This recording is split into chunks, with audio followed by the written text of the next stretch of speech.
이번 주에는 한반도를 중심으로 어떤 외교 안보 사안들이 발생했을까요? 한 주간의 주요 이슈를 살펴보는 한반도 브리핑 시간입니다. 오늘은 조한범 통일연구원 석좌연구위원과 관련 내용 짚어보죠. 어서 오세요, 위원님. 안녕하세요. 네, 어제 북한이 탄도미사일 발사했잖아요. 그리고 오늘 국방상명의로 담화를 냈는데 그 내용을 좀 보니까 끝까지 대결적이라는 미국의 적의를 정확히 이해했으며 우리는 모든 것에 대응할 준비가 되었다고 했어요. 의뢰 그랬던 것처럼 한미 훈련 그리고 안보 협의에 대해서 반발을 한 걸로 보이는데 북한 대내 매체는 안 알렸네요. 일단 이제 양측이 기싸움을 미국과 북한이 하는 것 같고요. 경주 에이펙 계획이 트럼프 대통령이 이제 만난다는 의사를 강조했죠. 러브콜을 막 보냈잖아요. 그렇죠. 근데 여기에 북한은 이제 순항 미사일 발사로 답변을 했죠. 그러니까 우회적으로. 왜냐하면 순항 미사일은 유엔 결의 위반은 아니거든요. 그러나 이제 북한 군부 2인자인 박정천 당 중앙군사위 부위원장이 참관을 했고 거기서 핵 얘기를 했기 때문에 어느 정도 미국의 심기는 건드렸지만 선은 안 넘었거든요. 근데 이제 경주 에이펙 이 계기가 끝나고 나니까 이제 미국이 북한에 대해서 추가 제재를 했거든요. 근데 북한은 그걸 자신들에 대한 압박으로 여기는 것 같아요. 제재 자체를. 그렇죠. 근데 미국은 근데 대통령이 바뀌었다고 그래서 부서의 동향이 확 바뀌는 게 아니에요. 자기 일을 합니다. 그러니까 트럼프 대통령이 내가 김정은을 만나겠다 한다고 하더라도 각 부처는 자기 매뉴얼에 따라 일을 하는 거거든요. 근데 북한이 그걸 이해를 못하는 것 같아요. 그리고 지금 우리 한미 연례 공군 훈련도 있었고 지금 항모 전단 들어온 것도 계획돼 있던 것들이거든요. 근데 이런 것들에 대해서 북한이 이제 거기에 상응하는 반발을 지금 하고 있는 거죠. 그러니까 트럼프 대통령이 이번에 경주 에이펙 김정은 만남 불발 이래서 북한을 압박한다 이게 아니고 그냥 미국은 원래대로의 매뉴얼을 가는 거고 트럼프 대통령이 만나겠다는 생각은 그대로 있는 거고 이 상황에 대해서 이제 북한이 반발하고 있는 거죠. 그 제5 항모전단 들어온 거에 대해서 북한 노광철 국방상이 새로운 긴장 변수를 가세하면서 임계 초과를 예고하고 있다고 주장했는데 이 제5 항모전단 규모랑 역할이 어느 정도 되나요? 항공모함은 혼자 다니지 않아요. 왜냐하면 항공모함은 한 80여 대의 각종 공군기, 항공기를 싣고 다니니까 어마어마한 전력이지만 그 자체는 깡통이에요. 아무런 방어 능력이 없어요. 그래요? 그러니까 이지스급 순양함, 그러니까 타이콘데르과 이지스 순양함이나 알레이버크 이지스 구축함 같은 것 최소 2척, 그다음에 군수 보급함 1척, 그다음에 이제 LA급 공격 원잠. 왜냐하면 물속에서는 잠수함을 지켜야 되니까 이게 하나의 전단을 구성하거든요. 이걸 CSJ 항모 타격단이라고 그러거든요. 그럼 사실 웬만한 중진국 거의 뭐 중진국의 전체 공군 전력보다 더 강해요. 상당히 위협을 느낄 수밖에 없네요. 그럼요. 저게 움직이면 사실 북한으로서 상당히 압박이죠. 그러니까 북한을 압박하기 위한 게 아니고 정례적인 전개거든요. 근데 이걸 북한은 이제 에이펙 계획이 양쪽 북미 정상회동이 불발되니까 자신들에 대한 압박으로 간주하는 것 같아요. 그래서 이제 노광철까지 국방상까지 나왔다는 얘기는 수위가 상당히 높은 거거든요. 반발 수위가. 그래서 국방부가 이 북한 국방상담을 깊은 유감을 표명하면서 탄도미사일 발사를 규탄했는데 한미 국방장관이 합의를 했는데 아직 발표하지 않고 있는 그 한미 안보협의회 공동 성명 이 내용도 북한이 의식을 했을까요? 지금 한미가 이제 군 관련 안보 관련의 협의체가 3개 있어요. 이제 이 KIDD 통합국 국방협의체 이건 이제 차관급입니다. 그다음에 이제 MCM 이거 한미 군사협의회는 합참의장. 그다음에 한미 SCM 한미 연례안보협의회 이게 이제 최고위 측 그 국방장관의 합의문이 나와야 되거든요. 근데 지금 조금 시간이 걸리는 게 뭐 여러 요인이 있겠지만 지금 우리 팩트시트 한미 정상회담에서 남은 그 합의도 지금 원자력 잠수함, 핵 잠수함 요 부분의 문구나 내용들 요게 이견 때문에 조율이 있다는 설이 있거든요. 그러면 이제 한미 이번에 핵세스 장관도 핵춘 잠수함, 원자력 잠수함 적극 지지한다, 지원하겠다 그랬거든요. 아마 그 부분에 대한 조율 때문에 시간이 좀 걸릴 수가 있죠. 미국은 이 북한의 미사일 도발을 지역 안보를 위협하는 행위로 규정을 하면서 자국 본토는 물론 영내 동맹들을 방어할 준비가 돼 있다 이렇게 경고 메시지를 냈는데 반면에 러시아는 북한의 정당한 권리를 존중한다면서 옹호를 했거든요. 근데 두 나라 모두 유엔 상임 이사국이잖아요. 유엔 안보리 제재 무용론 사실상 좀 굳어졌다 이렇게 평가해도 될까요? 일단 이번에 발사한 탄도미사일, 예. 이 탄도미사일은 탄도를 그리면 1m만 날아가도 이거는 안보리 결의 위반입니다. 그렇죠. 왜냐하면 탄도미사일 기술은 이게 ICBM에 적용될 수 있으니까. 근데 순항미사일은 10,000km를 가도 10,000km 못 가지만 그건 위반이 아니에요. 예. 그러니까 지금 이번에 발사한 탄도미사일 발사는 분명히 러시아가 동의한 유엔 안보리 결의 위반이거든요. 그런데 러우 전쟁 발발 이후에 북한이 일방적으로 러시아를 지지하고 또 현재 최대 2만 명까지 지금 이미 파병이 됐거나 순차적으로 파병이 되는 규모가 있거든요. 그러고 보면 이제 이 러우 전쟁 이후 러시아는 사실은 안보리 결의를 안 지켜요. 일방적으로 북한을 지지합니다. 예. 그다음에 중국은 중립적으로 뭐 냉정하게 대화로 풀어가라. 그렇게 보면 적극적으로 안보리에서 결의안을 내려면 만장일치거든요. 예. 근데 미국, 영국, 프랑스, 중국, 러시아 갈려 있거든요. 그러니까 2017년 12월에 2397호 유엔 안보리 대북결의 제재결의 2397호 이후에는 북한이 무슨 짓을 해도 한 번도 결의가 나온 적이 없어요. 거기다 러우 전쟁까지 발발하니까 안보리는 사실상 불행하게도 식물인간이다 지금. 그러네요. 향후에도 그럴 거다 이렇게 볼 수 있죠. 알겠습니다. 북한의 이번 도발, 미국이 대북 제재 조치를 취한 데 대한 반발성으로 분석이 되는데 올해 얼마 남지 않았는데 올 연말에 추가 도발할 가능성이 있다고 보시는지 만약에 도발한다면 좀 어떤 유형이 될 거라고 예상할 수 있을까요? 최근에 이제 이번에 노광철도 공세적으로 나오겠다 예. 그랬는데 이제 미국이나 전 세계에 충격을 주려면 핵실험이나 아니면 ICBM의 네. 정각 발사, 고각 발사가 아니라 일본 열도를 원래대로. 넘어가는 정상각도 발사 이러면 이제 이거는 뭐 파장이 크거든요. 예. 근데 그러면 지금 김 위원장도 지난 9월 21일 최고인민회의 시정연설에서 트럼프 대통령과 좋은 추억이 있다고 그랬거든요. 이 얘기는 만나고 싶다는 얘기거든요. 예. 근데 지금 양측이 이제 서로 몸값 때문에 지금 이제 밀당을 소위 하고 있다고 보면 되거든요. 김정은이 이제 하노이나 2019년 2월, 2019년 6월 판문점에서 상처가 크니까 예. 확실하게 뭘 받을 수 있을지 개런티가 있어야 나오겠다는 거거든요. 조건에 걸어라. 그렇죠. 이거군요. 지금 그 몸값을 지금 올리는 상황인데 여기서 판을 깨버리면 다 날아가 버리거든요. 그러니까 핵실험이나 ICBM 정각 발사 같은 혹은 대남 고강도 무력 도발 같은 네. 경우는 지금 할 가능성이 희박하다. 아. 다만 지금처럼 전략 순항 미사일, 순항 미사일은 유엔 결의 위반 아니지만 예. 핵탄두를 실으니까 신경을 쓸 수밖에 없고 탄도 미사일은 어쨌든 유엔 결의 위반이거든요. 이번에도 지금 일본 이이지 쪽까지는 안 간 것 같아요. 그다음에 지난번에 썼던 순항 미사일도 서해에서 북한 내륙으로 쐈거든요. 예. 그러니까 주변국엔 전혀 위협적이지 않죠. 그런 형태로 존재감은 보이면서 선은 넘지 않는. 그러나 먼저 의도적인 도발보다는 한미가 움직이면 아마 여기에 상응하는 대응하는 아마 그런 성격의 도발을 할 가능성이 높죠. 파장이 무력시위나. 그리 크지 않은 그렇죠. 도발을 할 가능성이 예, 높다. 예.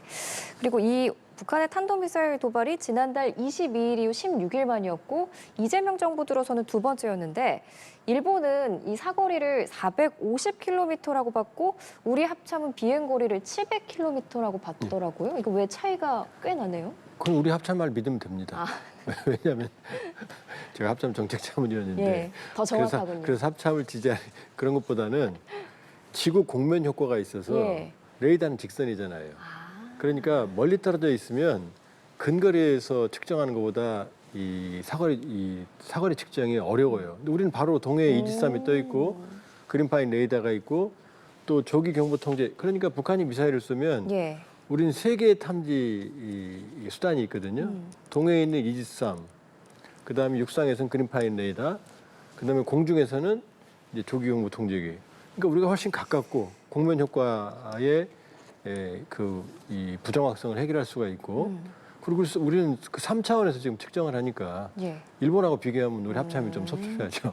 그러니까 우리 합참이 발표한 그 비행거리 700km가 맞다라고 예, 보면 된다. 예, 이렇게 정리하겠습니다.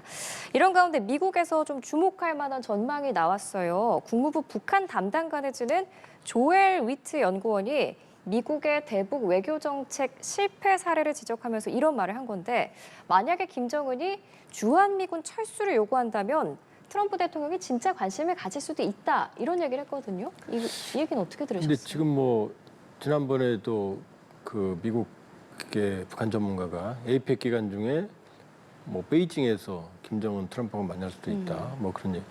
지금 사실은 지금 전직이거든요. 그렇게 보면은 지금 미국 전문가들의 얘기를 액면 그대로보다는 일종의 이제 추측성 발언이고요. 지금 김 위원장 입장에서 지금 주한미군 철수, 지금 완전히 남북관계 헤어질 결심을 했는데 예. 지금 주한미군까지 끌어들이면 지금 비핵화 협상에서 자기가 원하는 게 지금 핵을 인정받고 제재 해제하고 예. 관계 정상화하는 거거든요. 이것도 지금 버거운데 아. 주한미군까지 끌고 들어올 이유가 없거든요. 트럼프 대통령이. 그리고 기억나실지 모르겠지만은 워싱턴 8월 25일 워싱턴 정상회담 때 이 캠프 험프리스 평택 기지 얘기하면서 그 소유권 내가 가지면 안 되냐고 여기까지 했거든요. 예. 그 얘기는 한미 정상회담 때요? 그럼요. 주한미군의 전략적 중요성이 어마어마하거든요. 규모의 변동성은 있을 수 있겠지만 주한미군이 이 미국의 인태 전략, 특히 중국 견제 전략의 아주 비수와 같은 그런 어떤 전략적 중요성이 있는데 예. 그걸 트럼프 대통령이 김정은 위원장하고 그 결과 협상한다고 철수를 수용한다? 저는 거기 동의 안 합니다. 알겠습니다. 자, 그리고 지난달 에이펙 계기로 열린 그 한미 정상회담에서 원자력 추진 잠수함 도입 논의가 공식화됐습니다. 조만간 발표할 안보 관세 분야 조인트 팩트시트에 관련 내용이 포함될 가능성도 거론이 되는데 사실 아직 조율해야 될 부분이 상당히 많기도 하고 또 양국에서 나온 공개 발언 들어보면 좀 미묘하게 온도 차이가 있거든요. 지금 상황 어떻게 보세요? 호주가 2021년에 예. 영국과 미국의 전폭적인 지원을 받아서 핵추진 잠수함 만들겠다고 오커스 동맹을 체결했거든요. 예.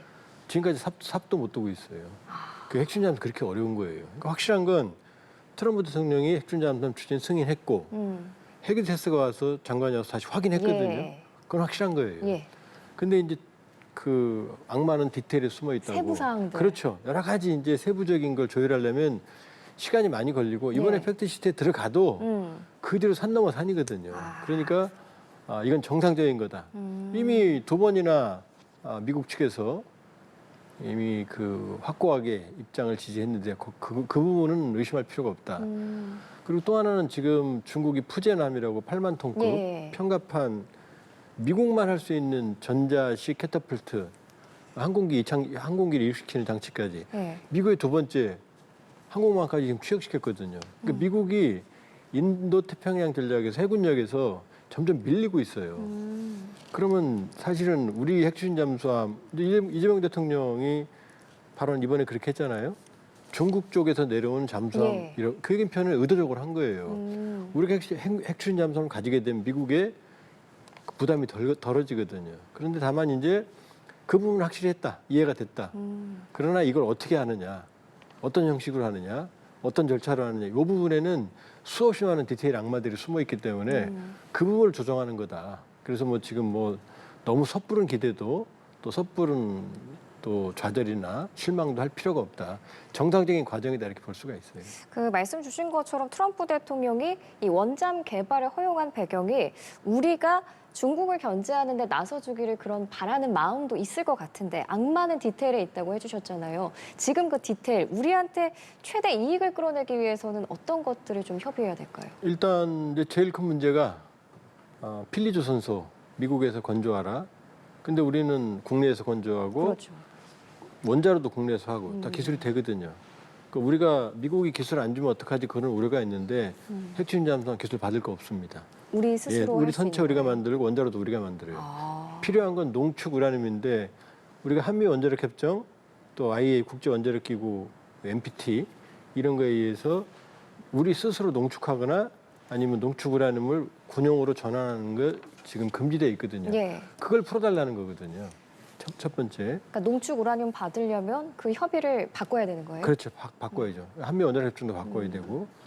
그러면 필리조선소에서 건조하라. 그거는 필리조선소에서 건조하라 액면 그대로가 아니고 트럼프 대통령은 지금 미국의 조선 생태계를 살리고 싶거든요. 예. 그러니까 예정에 없던 발언인 거죠. 그거는. 여기 투자해라. 그럼 필리조선소를 현대화할 거고 여기서 만들고 우르츠 쓰고 이런 개념인데 지금 필리조선소 상황은 그게 가능하지가 않아요.